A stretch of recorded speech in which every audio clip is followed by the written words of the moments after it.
Okay, so today we're going to talk about the worst place imaginable.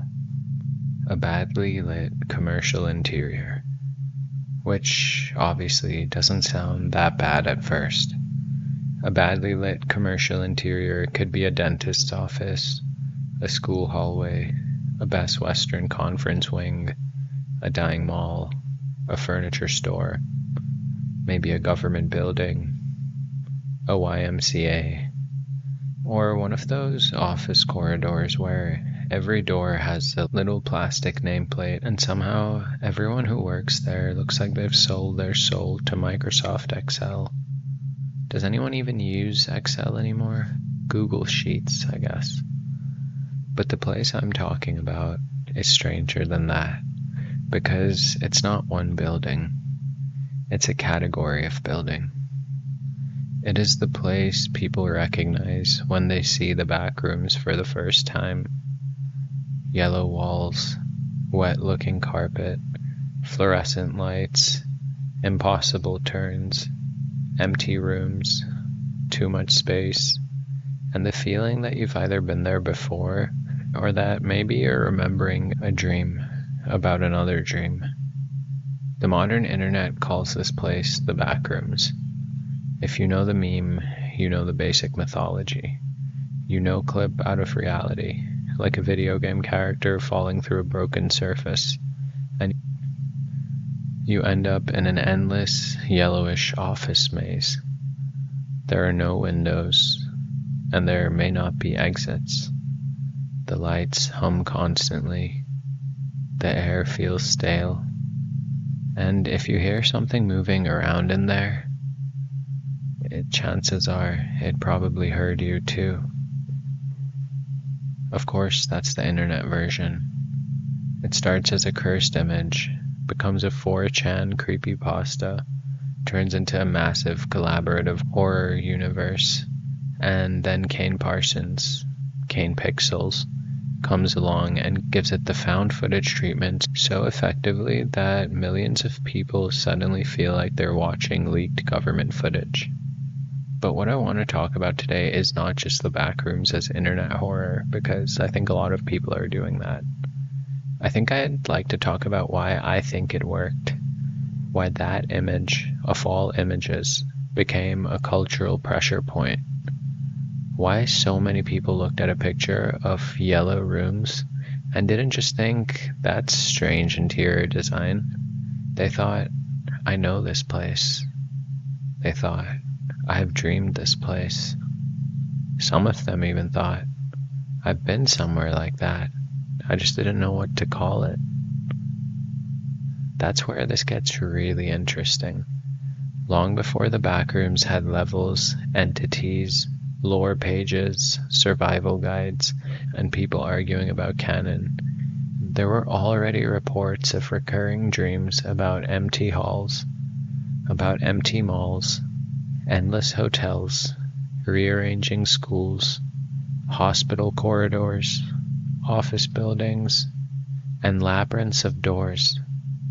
People in lucid dreaming communities, astral projection circles, psychedelic trip reports, sleep paralysis accounts, and near-death adjacent experiences have talked about spaces that sound disturbingly close to the Backrooms. Okay, they're not always yellow or always carpeted, but they're very familiar in structure. They have these artificial interiors with endless passages and repeating rooms. There's vague threat, impossible layout, and the sense that the place isn't just empty, it's somehow aware. The Backrooms are real, and I can help you get there. Which I know is a ridiculous title, and also the kind of title that makes me want to immediately issue a legal disclaimer. I'm not saying there's a main entrance to level 0 behind a closed down stairs, and I'm not telling you to take mushrooms in a hotel hallway and try to shift realities. I'm also not saying every weird dream is an astral travel receipt. All I'm telling you is that the Backrooms are real in many important ways. They're real as folklore. dream geography as the architecture of altered states, and maybe one of those weird recurring zones where psychology and spirituality end up being the same thing. And yes, by the end, I will actually talk about how to get there, but not in the dumb way. We're not doing how to summon the carpet demon in 3 steps. We're doing the safer and more interesting version. How to recognize the state of consciousness where these places appear. How to track your own recurring dream locations. How to become lucid enough to ask what the place is trying to show you. And how to leave if it starts feeling spiritually rancid. Because that's really important. Some doors are not more enlightened just because they're weird. So let's start with the boring part, because unfortunately in this case, the boring part is the portal. The original Backrooms image is terrifying partly because it doesn't look like horror. It's not a castle or a graveyard or some kind of midnight forest. I don't see any antique dolls or Victorian children whispering in the corner. There's no surprisingly muscular demon hanging down from the ceiling. It's just a dead commercial space.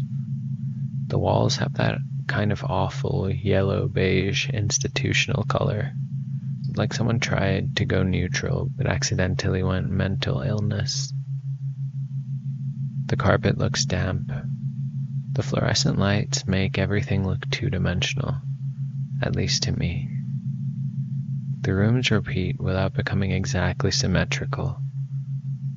You can imagine the smell immediately. Old carpet glue, dust, cleaning solution, air conditioning that hasn't been cleaned since before you were born. Maybe I've just spent too much time in the maintenance areas of corporate buildings.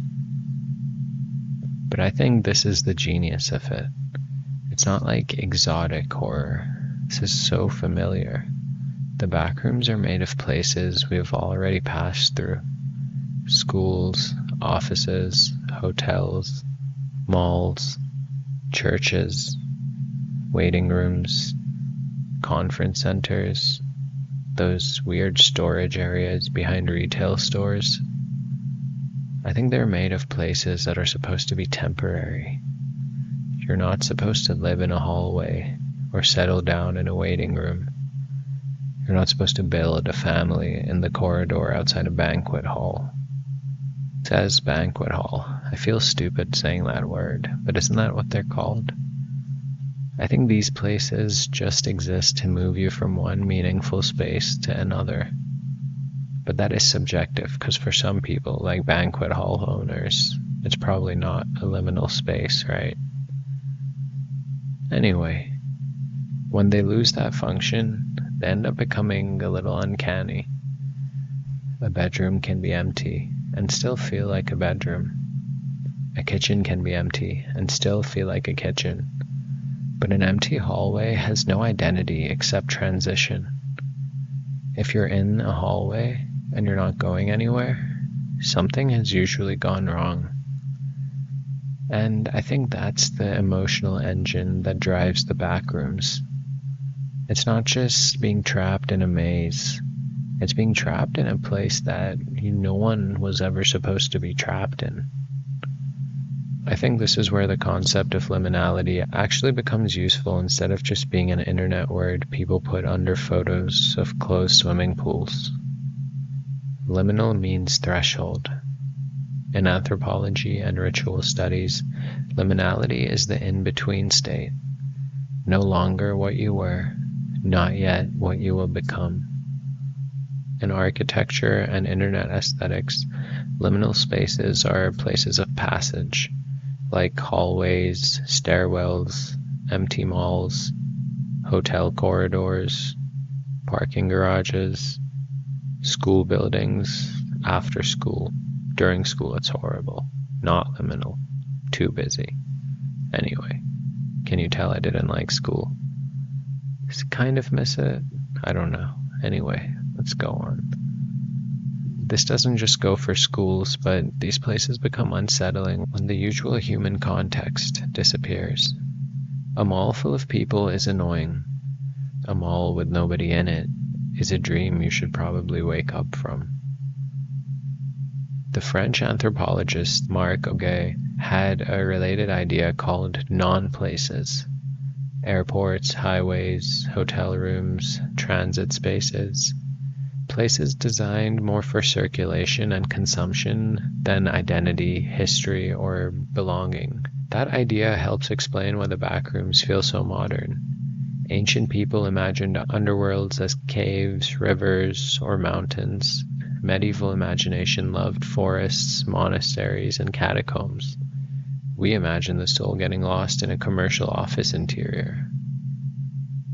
To me, that's hilarious, but I guess it could also be one of the saddest things I've ever said about us. It's probably a bit of both. And this is why I don't think the backrooms became popular by accident. The picture arrived at the right spiritual moment. A lot of people, especially younger people, grew up in a world where major public spaces already felt hollowed out. Malls were dying or changing. Schools were increasingly surveilled and standardized. Offices became cubicles, then remote work ghosts. Airports became security rituals. High TSA. Hotels became identical sleep containers. During the pandemic, which I hate talking about, but it did happen, even familiar public spaces became empty in a way that looked exactly like liminal horror. Classrooms with no students, malls with lights still on, churches with no congregation, offices with chairs still pushed under the desks, as if everyone had vanished mid-email. So when the backrooms image circulated, I don't think it needed much explanation. The lore helped, but the image was already doing something. It was tapping a shared bodily memory of artificial places with the people removed. Now, here's my big claim, right? The backrooms did not invent this place. The backrooms named it. And that's very different. Before 2019, people were already describing recurring dream locations that sound like cousins of the backrooms. One of the biggest examples now is what people online call mall world. This is a whole community of people comparing dreams of vast, recurring, impossible shopping malls and connected indoor complexes. Malls with secret floors, hotels attached to airports, escalators that lead somewhere impossible, food courts from the 1990s, water parks, endless staircases, parking garages, schools, and transit stations fused together into one gigantic dream city. Some people describe it as eerie and abandoned. Others describe it as weirdly comforting. A lot of them insist they've been going there since childhood, before they ever even heard the term. Now, the skeptical explanation is strong, and I won't skip it, even though I want to. People dream about malls because malls were emotionally powerful spaces for decades. They were childhood temples of capitalism. Fountains, arcades, escalators, food courts, movie theaters, pretzels, social anxiety, bored parents, and the weird feeling of being indoors but also in public. If you grew up around malls, no matter where you lived, your dreaming mind has plenty of material. A recurring mall dream doesn't require an interdimensional shopping center. It may only require memory, anxiety, nostalgia, and the brain's completely unlicensed approach to designing a building. But the interesting part isn't just that people dream of malls. The interesting part to me is the continuity. People say they return to the same mall, the same lower level, the same hotel, the same airport wing, the same forbidden section, the same elevator that acts really weird. and the same area that they know they should avoid. That's where this starts to feel a lot less like random dream scenery and more like what I like to call dream geography. You can actually map this out. Most people, if you ask them carefully, have some version of this. They may not have mall world, but they have a recurring school, a distorted childhood home, a dream city, maybe a beach or apartment complex, or church or mosque, or their grandmother's house with a few extra rooms. These places are rarely accurate copies of real places. They're some kind of composite. It might be your old school, plus a hotel, plus an airport, plus a house you lived in when you were 7. Maybe it's your current apartment with a basement that doesn't exist, or your childhood house with a train station attached. Dreams are completely shameless about zoning laws. I think one of the most important pre-Backrooms clues is that the mind naturally builds impossible interiors. It doesn't need internet lore at all. In dream research, settings are basic units of dream reports. A dream can shift scenes abruptly, like a play changing sets without explaining where the stage crew came from. And common dream content often includes schools, houses, work, family spaces, buildings, and social places. The dream mind tends to use the architecture of your life, then distort it around emotion. It would probably be a good idea to discuss Carl Jung's famous house dream. Jung dreamed of a house that he recognized as his own. Then he moved through different levels of it. Upper rooms, older rooms, a cellar, and finally a still deeper ancient layer. He interpreted the dream as a descent through the layers of the psyche, eventually helping him formulate ideas about the collective unconscious. You don't have to become a full Jungian about it. You don't have to start wearing a tweed jacket and saying archetype every 8 minutes. But those guys actually exist, that wasn't even a joke. They're real. Some of them are my good friends, so you know who you are. Nice jacket. But Jung's dream shows how old this pattern is. The psyche as a building with hidden levels, older rooms, and underground chambers. I think that's basically the respectable grandfather of every dream, where you find a secret room in your house and wake up wondering why your subconscious has so much more square footage than your actual life. The secret room dream is everywhere. People dream that their house has extra rooms, hidden wings, forgotten floors, sometimes like abandoned apartments behind closets or staircases under the staircase. Sometimes the feeling is excitement, like, oh my god, I have more space than I thought. And other times it's dread because there's something down there. The house becomes a model of the self. The known rooms are the known identity. The hidden rooms are memory, trauma, ancestral material, shame, or just a weird dream image because you fell asleep eating chips. It's happened to me before. It was a good night, but weird dreams. When that happens, your nervous system usually decides to become an architect. But when the hidden house dream gets modernized and depersonalized, you get something like the Backrooms. Instead of discovering unknown rooms in your own home, you discover endless unknown rooms in a place that belongs to nobody. That's a big difference, right? A secret room in your house might mean there's more to you than you knew. The Backrooms say there's more to reality than you knew. And unfortunately, it looks like an abandoned office. This is a good place to bring lucid dreaming into the picture. If you have ever lucid dreamed, you already know that doors are not normal in dreams. Doors are basically loading screens with hinges. In waking life, a closet door leads to a closet, unless your house has some serious problems. In a dream, a closet door can lead to a childhood classroom, maybe a beach, a dead relative's kitchen, or a room that feels so wrong you immediately understand you should not go in. Dream architecture is not governed by physical space. It's governed by expectation, emotion, memory, and whatever strange intelligence is running the dream from behind the curtain. Lucid dreamers use this intentionally. They open doors expecting a person, a place, a landscape. Sometimes it works. Sometimes the dream actually cooperates. Sometimes the dream acts like a passive-aggressive stage manager and gives you the completely wrong set. You ask for a beautiful temple, and you get a Walmart bathroom.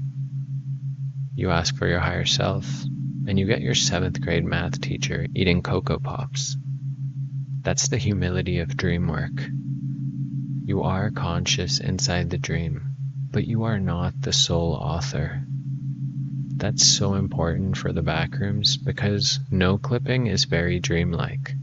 Passing through a wall, falling through a floor, turning a corner and finding the building has suddenly changed. This is normal dream physics. The Backrooms are written in the grammar of dreams, even when the lore pretends it's science fiction. You don't take a bus there. You slip. You glitch. You cross a boundary without permission. That's exactly how dreams handle thresholds. Then there's hypnagogia, the half-awake, half-asleep state where dream imagery begins to form while some waking awareness remains. This is one of the most underrated doorways in the whole conversation. In hypnagogia, people can see faces, rooms, fragments of conversation, geometric patterns, or even hear realistic sounds. The body may jerk. The mind may feel like it's falling. Images can appear suddenly, vividly, and then dissolve. The border between imagination and perception gets very slippery here.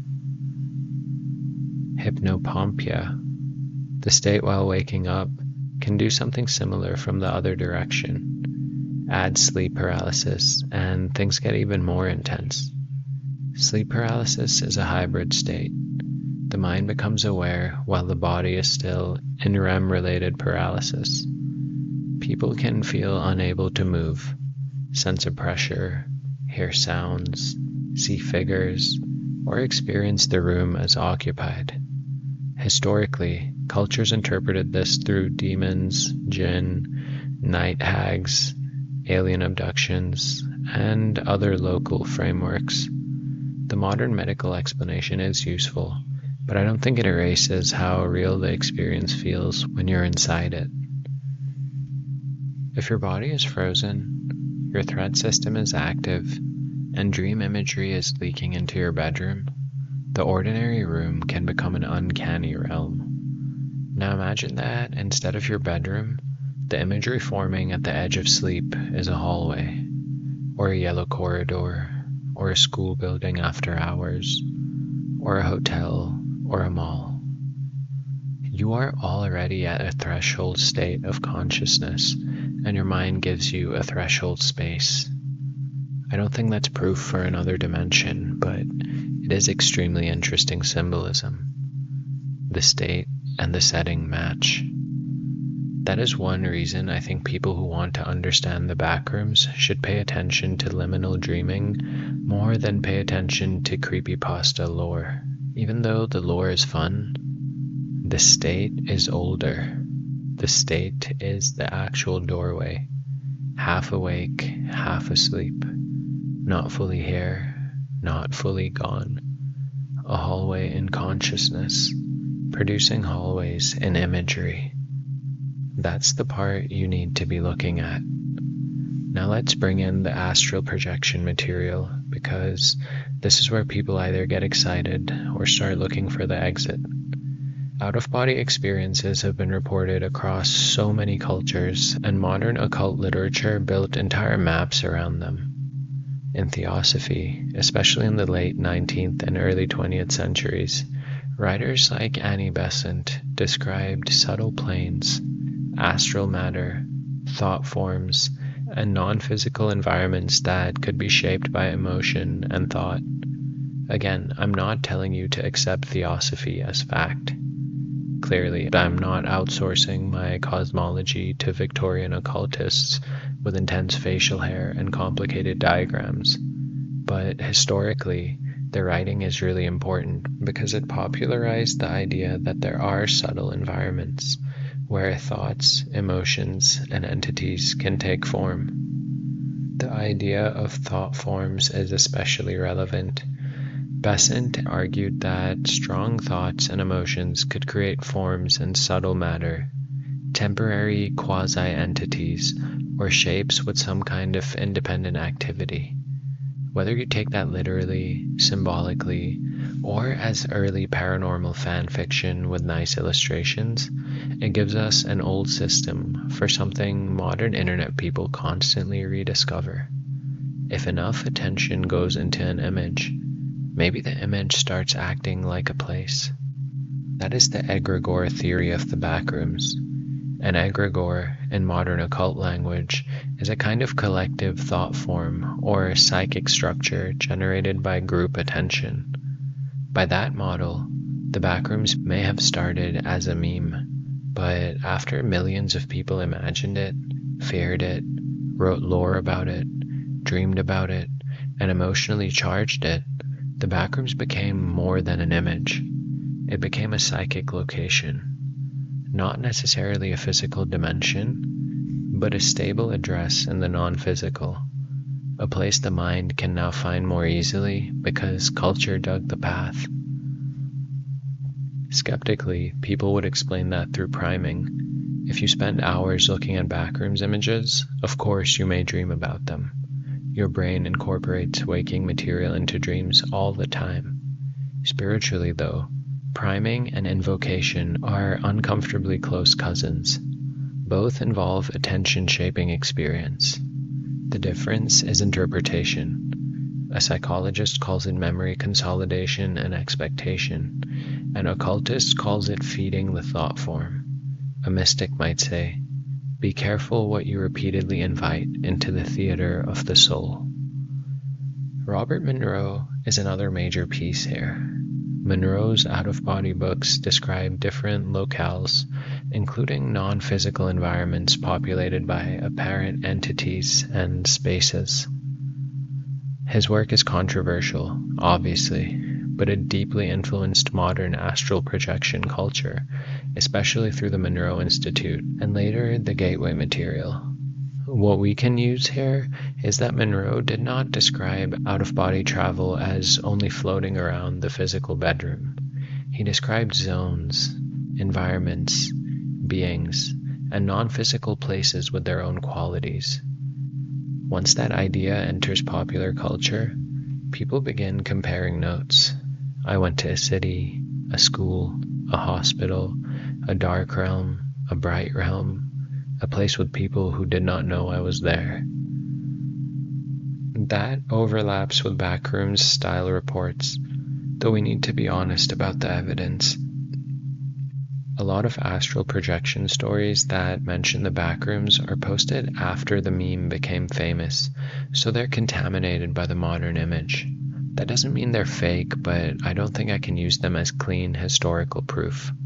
The stronger argument isn't that people saw the Backrooms before 2019. I think it's that people have long reported non-physical or dream-like built environments with this endless repeating architecture and entities. The Backrooms are a modern version of that older pattern. I think this is the difference I keep wanting to point out, because it keeps the episode from becoming nonsense. We don't need to prove that ancient monks were secretly exploring level 0. That's how you end up making a thumbnail with a monk, a yellow hallway, and red arrows pointing at carpet stains. The better claim is subtler and more interesting. The Backrooms condensed several old human experiences into one viral image. Labyrinths, dream houses, astral planes, haunted thresholds, recurring dream locations, and modern non-places all got compressed into ugly wallpaper. And that's why it hit. Speaking of psychedelic waiting rooms, this is one of the most useful research lanes. DMT reports often include entities, rooms, alternate dimensions, and waiting room experiences. A large naturalistic study of inhaled DMT experiences found that many people reported entity encounters, and among the architectural features, people described alternate dimensions, waiting rooms, and tunnels. This doesn't prove that DMT sends people to an objectively existing realm, though there are other things that we should talk about if that's what you're curious about. Anyway, I think it does prove that under certain altered states, people commonly encounter built environments and presences that feel real. The phrase waiting room is super important. Psychedelic users did not need the backrooms to imagine waiting rooms. The waiting room is already a powerful structure in altered states. A place before the real place. A lobby before the encounter. A holding area before revelation. A threshold with chairs. The psychedelic waiting room is usually more colorful, geometric, or alien than the backrooms, but the emotional structure is very similar.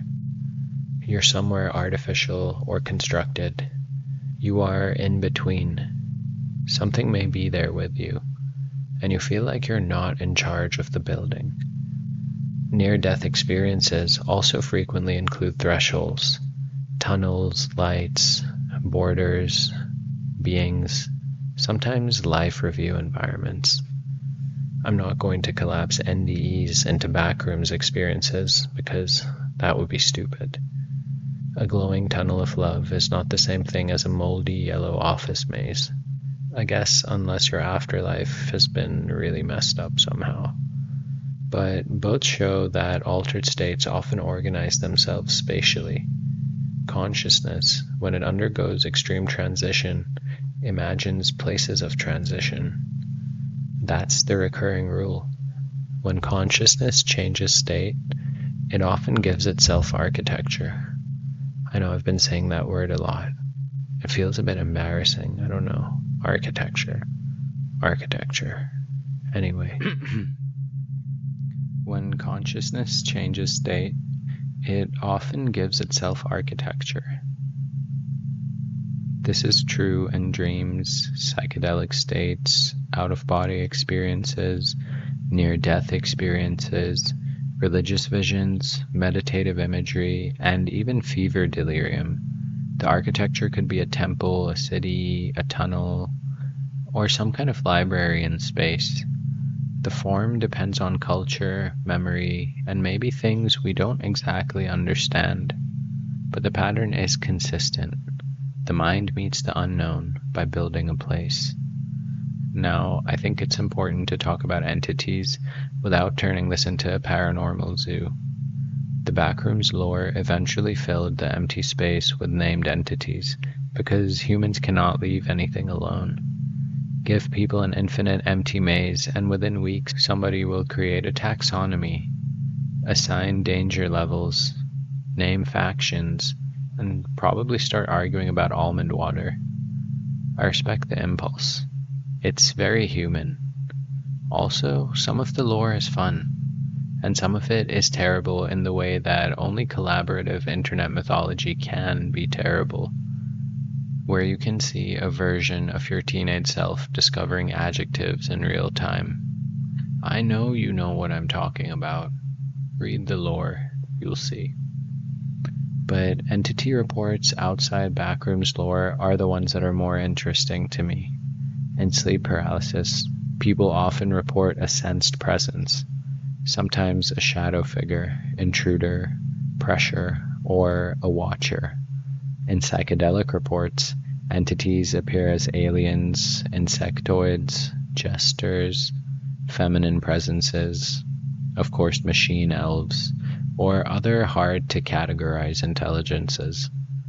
In astral projection accounts, people describe human-like figures, strange crowds, parasites, neutral observers, and fake versions of familiar people.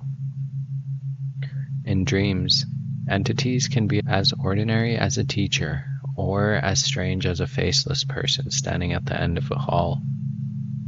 What links many of these accounts is not the visual design of the entity, but the feeling of agency. People will insist that somehow the entity knew they were there.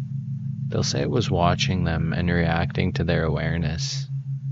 They'll insist that it felt separate from them. That feeling may come from the brain modeling another mind.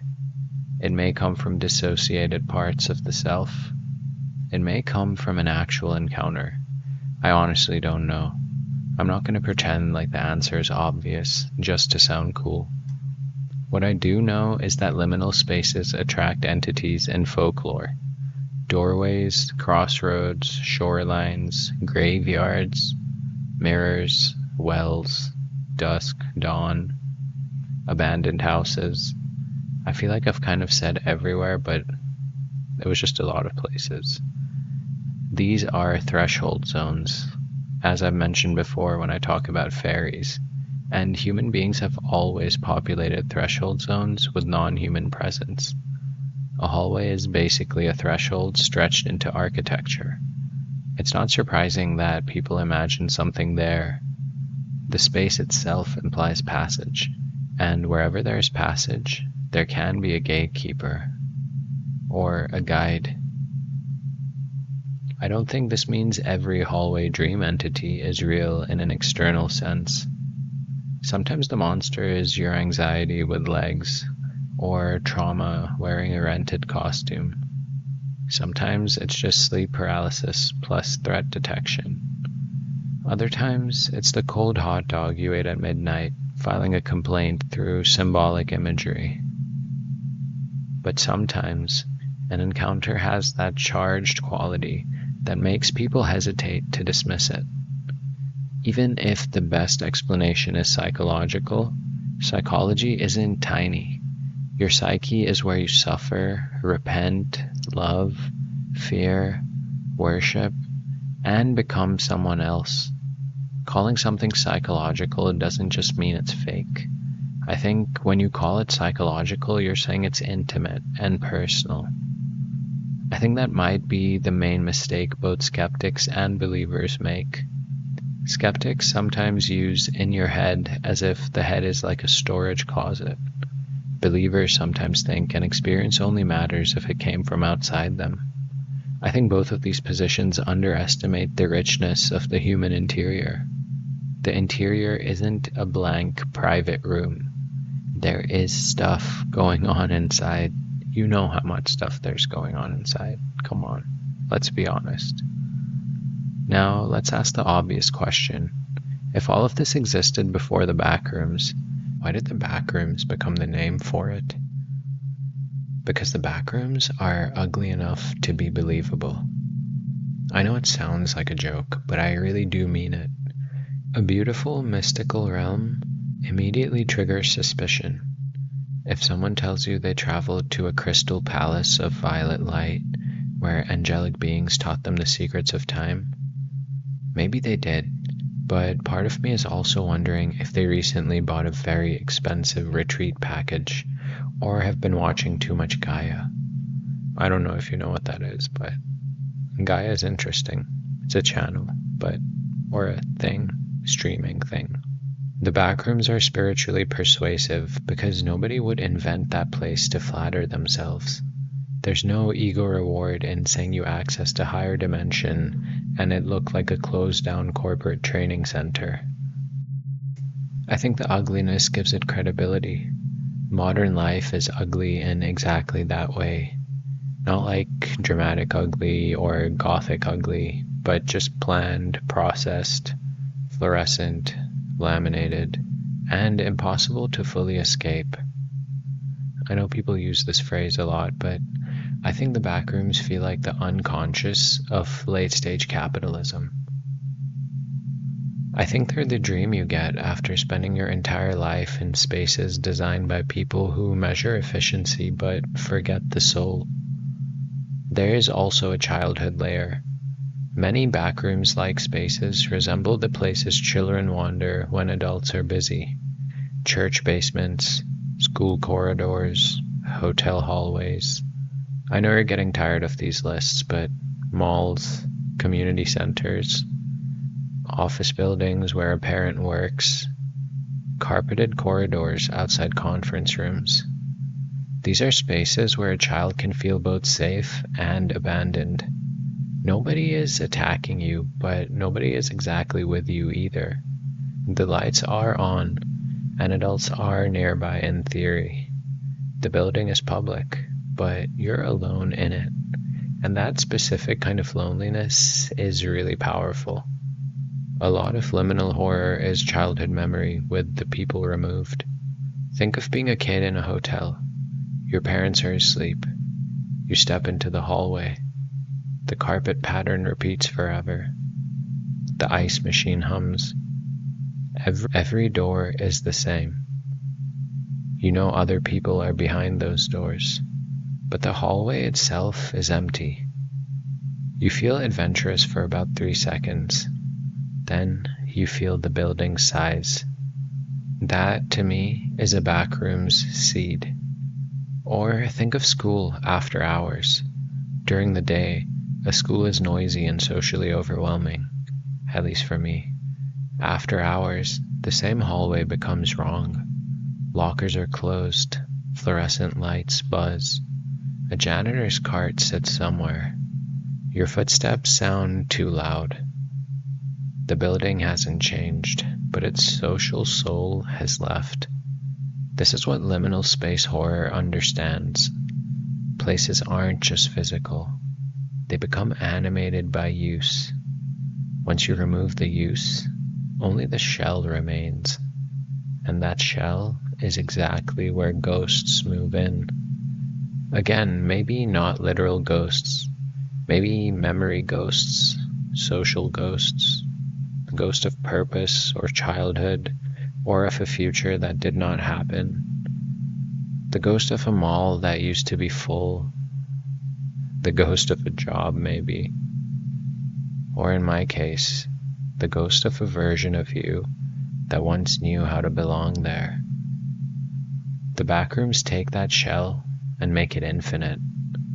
That's why I feel something other than scared when I see the Backrooms. I feel sad. And this is where I want the episode to slow down, but not in the one sentence way, because sometimes I do that, and it's kind of annoying when I listen back to it. I want us to actually sit with what this image says about us. We live in a culture that constantly moves people through spaces without rooting them in any kind of meaning. Apply here, wait there, scan this, swipe that, proceed to the next window, check your inbox, join the call, exit through the baggage claim. Hold, please. Your call is important to us. Estimated wait time? Spiritually damaging. Yes. And I get it. If you don't think we live in that culture, maybe I'm in a bubble. Maybe all this is just in my world, and the rest of the earth is a utopian society that I'm just somehow excluding myself from. That's okay. Modern life is full of rituals of transition, but most of them are empty. We pass through thresholds all day without initiation. We move from childhood to adulthood through debt and paperwork. We move from grief to productivity through calendar reminders. We move from one identity to another through usernames, aesthetics, relationship status, and profile updates. We are always between, but we rarely know what the between is for. I think the Backrooms are what transition looks like after meaning has been removed. A hallway is supposed to connect two places. The Backrooms are all hallway and no arrival. A waiting room is supposed to precede an appointment. The Backrooms are waiting without a doctor, a clerk, a teacher, or a door that admits you. Mall world often feels like abundance after the people have vanished. A school is supposed to teach you. dream schools usually test you, shame you, or in my case, trap me in unfinished business. A hotel is supposed to be a temporary shelter, but dream hotels often become labyrinths of unstable identity. Your room number changes, your key doesn't work, the elevator goes to a secret basement, and somehow there's always a conference happening for people who seem to know the hotel better than you do. If you listen to recurring dream locations as emotional maps, I think they tell you where a person is stuck. The dream school may be old evaluation anxiety. The dream mall may be desire, nostalgia, social performance, or the marketplace of selves. The dream hospital could be vulnerability and repair, while the dream hotel could be temporary identity. The dream airport might just be delayed transformation, and the dream house might be the self. The dream basement might be the unconscious, and the dream hallway, well, that might be transition itself. The Backrooms combine all of this into a single threat. Endless transition with no guide. Now I think this is the part where a lazier version of me would say, the Backrooms are not a place, they're a feeling. And then maybe stare meaningfully into the middle distance. I'm not doing that though. They are a place in the way dreams are places. They're a place in the way myths are places. The Backrooms are a place in the way your childhood home is still a place inside you, even if it has been sold, renovated, or demolished. They may or may not exist, independent of the mind, but they still exist as a repeatable human environment.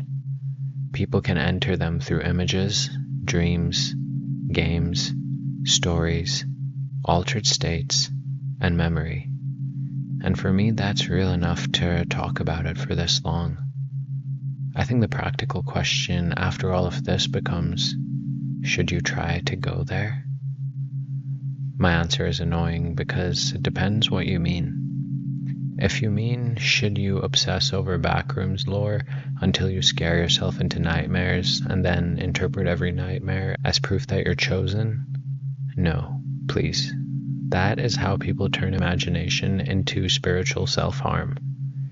Also, if you're asking if you should take a heroic dose of something and try to break into the yellow hallway dimension, please, no. Don't make me become the responsible adult in the room. I play that role a lot, but sometimes I feel like it fits poorly. But if you're asking me if you can develop a dream practice where you track recurring spaces, become lucid inside them, and ask what they represent, yes, that is worth doing, as long as you're careful. Start with a dream journal. I know that sounds boring compared to astral carpet warfare, but boring practices are usually the ones that work. For 1 or 2 weeks, write down anything you remember immediately after waking. Don't check your phone first. The phone is where dreams go to be murdered. Write fragments if that is all you have. Hallway, school, yellow, elevator, hand, water, donuts, bathroom. After several days, look for locations, not meanings. We're trying to be cartographers and make a map before we understand the language and interpret. Then, notice which places repeat. Does your dreaming mind return to the same school, the same mall, the same impossible house, the same hotel? Draw maps if you can. This is not about proving a shared dimension. We're just trying to learn the architecture of your own threshold states. If you want to use lucid dreaming, pick a recurring trigger. For example, every time you walk through a hallway in waking life, ask yourself, am I dreaming? Look at your hands. Read text twice. Notice whether the light makes sense. Do this enough, and the habit may appear in a dream hallway. If you become lucid in a Backrooms-like space, do not start sprinting like you're trying to impress a comment section. Stop. Stabilize the dream. Touch the wall. Feel your feet. Breathe. Ask a simple question. What am I between? Not what level is this, or where's the monster, or how do I get viral content from this? Ask what the space is showing you. If the dream answers with a memory, follow gently. If it answers with a door, decide whether you have the steadiness to open it. If the place becomes hostile, leave. Wake yourself. Pray. Turn on a light and drink some water. Touch something solid and text a friend if you need to. Trust me, there's no spiritual prize for staying in a nightmare longer than your nervous system can handle. And that goes for real life as well, but I guess that's for another episode. This is a place where discernment starts becoming very important. Some people treat every strange experience as an invitation. Personally, I don't. Some doors are not for now. Some are not for you. Some are just fear in architectural form. Some doors may be spiritually unhealthy. Some are probably nonsense. A mature mystic doesn't run through every glowing portal like a golden retriever. You have to have restraint, but that's only if you want to be mature. Otherwise, go ahead, run through every portal. Have a blast. Also, if you have a history of psychosis, severe dissociation, panic, or serious sleep disruption, don't make backrooms exploration your hobby. Keep your practices grounded. Work with professionals if needed. Pray in ways that stabilize you. Move your body. Sleep properly. Eat actual food. The more porous your mind feels, the more you need structure, not more portals. And I don't say that to insult you. It's only because I care. So now we can return to the title one last time. Are the backrooms real? Here's the best answer I can give without becoming either a boring debunker or a carpet cultist. The backrooms are as real as folklore. That by itself is powerful. Folklore changes dreams, behavior, and memory. Bloody Mary is folklore. Slender Man is folklore. Djinn stories, ghost stories, urban legends, haunted roads, cursed buildings. These things live in the nervous system, whether or not every claim is literally true. The backrooms are real as dream geography. People have recurring impossible interiors. Malls, schools, hotels, houses, corridors, hospitals, airports. I'm going to keep going. Basements, and buildings with secret rooms. That pattern predates the meme. The backrooms are real as altered state architecture, hypnagogia, sleep paralysis, lucid dreaming, out-of-body experiences, psychedelic states, and near-death-like experiences often generate spaces of transition, rooms, waiting areas, presences, and impossible environments. The backrooms are real as modern, non-place mythology. They are the underworld of a culture built from transit spaces, commercial interiors, and endless administrative waiting. And beyond that, maybe there is something stranger going on. Maybe some dream locations are shared because humans share deep psychological structures. Maybe the collective unconscious is less metaphorical than we think. Maybe attention can even stabilize imaginal places. Maybe certain altered states tune consciousness into environments that are neither private or just physical. I don't really know. The evidence doesn't allow me to make a clean claim, but I think the repetition is interesting enough that I simply can't laugh it away. The most honest position is to keep the question open without letting it eat your life. Most of my questions are life eaters, though. That might be the whole idiot mystic method, unfortunately. Stand near the weird door. Don't immediately open it, or immediately deny it exists. Check whether you're sleep deprived. Maybe say a prayer. Notice if the door is making you kinder or crazier, and then proceed accordingly. I think the backrooms scare us because they represent a real condition, being between worlds with no ritual, guide, or language for what is happening. A lot of people are there right now, maybe not necessarily in yellow hallways, but in life. You might be between careers, identities, beliefs, or between childhood wounds and adult responsibilities. Maybe even between faith and doubt. Maybe you're between grief and whatever comes after grief. Between the person you performed and the person you're becoming. The hallway dream usually appears because the soul knows it's in transition before the ego does. That's why the best question inside the backrooms isn't, where am I? The best question is, what am I in between? If you ask that question sincerely, the hallway changes. Maybe not in the dream, but in waking life. You realize the point isn't to decorate the hallway, build a brand around the hallway, or become mayor of the hallway. The point is to find out what transition you are refusing to complete. The exit might not be a door. It might be a decision, grief, or repentance. The exit might be rest or a conversation. It might be leaving a place before you resent it. It may mean forgiving someone without pretending they were right. I think it may be admitting that you are lonely. It might be returning to God in the plain, unglamorous way, without needing the universe to give you the special effects first. I think that's the part the backrooms lore usually misses.